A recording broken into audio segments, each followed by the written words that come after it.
Yeah. Tyson, why do you feel he can't accept the loss from the second fight? Because he's mentally weak. I mean, his mind rent-free. As we've seen up there today, he can't compete with me. All the stuff he spouted, he hasn't got no answers for. Can't answer the questions. You know, being that he's had such a hard time dealing with it, do you feel in this third fight, with the pressure of everything that he said, that mentally he's at a severe disadvantage? Yeah, for sure, he's at a severe disadvantage because he's done all this accusation and now he's got it all to back up. And if the case was that I'd done all the cheating that he said I'd done, then all he'd had to do is make sure that there was no cheating going on and turn up and win the fight, right? So if he doesn't do that, then he's completely done for.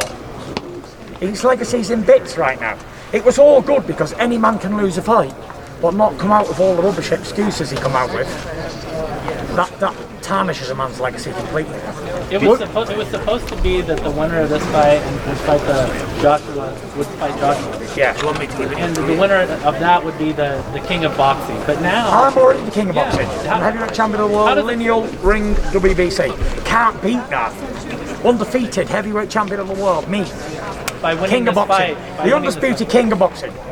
Already. Don't need to win another fight to prove it.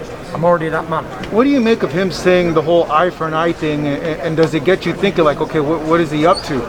Well, he says he's a religious man. And he keeps doing all this stuff, but you have heard it says an eye for an eye and a tooth for a tooth. But I tell you, if anyone should strike you on the left cheek, turn also to the right and let him strike that also.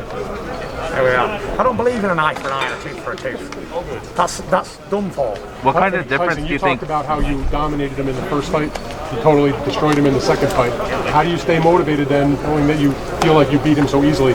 I'm motivated. I'm getting paid a lot of money to be here, and I get another person on my record. As far as I see it is, I'm doing what I love to do and get paid for it as well. So can't get better than that. Really happy. And is your plan then to, we all didn't believe you when you said I'm going right at him in the rematch after you boxed him in the first fight. Is your plan still straight ahead? Find out on Saturday night. What kind of changes do you expect Malik Scott to bring out in him? I don't care. Malik Scott's one, he's a loser, and one, Deontay Wilder don't respect him because he's already knocked him out in 30 seconds. So how's he going to take note of a man that he's already knocked out? It's like me getting some guy who knocked out in one round and saying, you know what, guy, please train me because you can teach me, but I knocked him out in 10 seconds. That's just not relevant. So Tyson, what about, Angelo Dundee never boxed before, so there's that, that rebuttal to it that, just because the guy got knocked out in the first round doesn't mean he can't train extremely well. I don't think he can, and you're going to find out on Saturday night. What do you make of Deontay putting on more muscle? Do you think it's a good thing? Do you think it's a disadvantage coming into this fight? What do you make of that? I don't make anything of it. As long as he's above 200 pounds, then he's a heavyweight. Whatever weight he comes in at is very unimportant to me. Weight doesn't matter. Are you okay with the WBC decision that you'll have to fight the Dillian Whyte auto volume winner if you can't make a unification with Usyk next? That's something that I've not been told or even interested in right now. I've got Deontay Wilder to deal with first, and then me, my team, Mauricio will all sit down and we'll all make a decision on what's going to happen. You've had a couple bumps in the road. Obviously, you had the COVID, and then you mentioned your daughter. Thank God she's okay now. But is that to any detriment? No, it hasn't made any effect on me at all. I'm totally fine, 100% fit and ready. Tyson, what's your response to Deontay seeming to think you had nervous energy, maybe because pacing around wouldn't take the seat? What's your response to that? I don't have any response. Deontay can make whatever he wants of it. What I made of it is he ran off the stage, didn't want to face me. Man to man, he was were you disappointed there was no face-off, Tyson? Not disappointed, just expected. How influential has Emmanuel Stewart and Sugar Hill been? I know there's a documentary about the Fury DNA, but do you feel like you're at your peak when you're training in the American boxing school? For sure.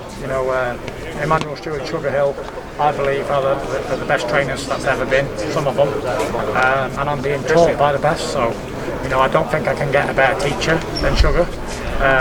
One thing that Sugar is, he's not a boxing trainer, he's a boxing teacher. And it's a massive thing, but today's fighters, they don't understand the difference in a boxing teacher and a boxing trainer. But Sugar's definitely a teacher, and I'm very happy with placing him in Sugar. You said you're king of boxing. Now that you have this, and we're basically past COVID, what can you do with your voice to elevate the sport, elevate who you are? Just keep putting on good shows, entertaining, and being in good fights. Tyson, Deontay Wilder said when he spoke to us on a Zoom call a few days ago that the delay in the fight from July until now he felt was beneficial to him, even though he obviously was annoyed at the time because of your COVID situation. Do you view the delay as a positive or a negative for you? I don't really see it as a positive or a negative, the delay. One, I don't need any more time to go in a fight at any given moment, because at the end of the day I've been training my whole life to do a boxing match, which is 36 minutes with 11 minutes rest. And if I couldn't do that, sat on my arse, just coming off the sofa, then I'd be very disappointed, because, you know, if I'd been a mechanic, an aeroplane mechanic on these engines for 30, 40 years, and I don't feel great today, so I can't fix an engine, that don't just cut for me. I can box 12 rounds, even when I'm 350 pounds. There must have been some disappointment though, 2 weeks before the fight though, no? Obviously it's disappointment, I geared up, I was ready for a fight, but you know, shit happens and it's not the end of the world. Worse things have happened at sea, that's for sure. And Tyson, just to get technical for a second, how important are those feints that you have to winning Saturday night? Not important. The most important thing is that in the face. Bang! That'll do it. Tyson, do you feel that this could be more competitive than the second fight?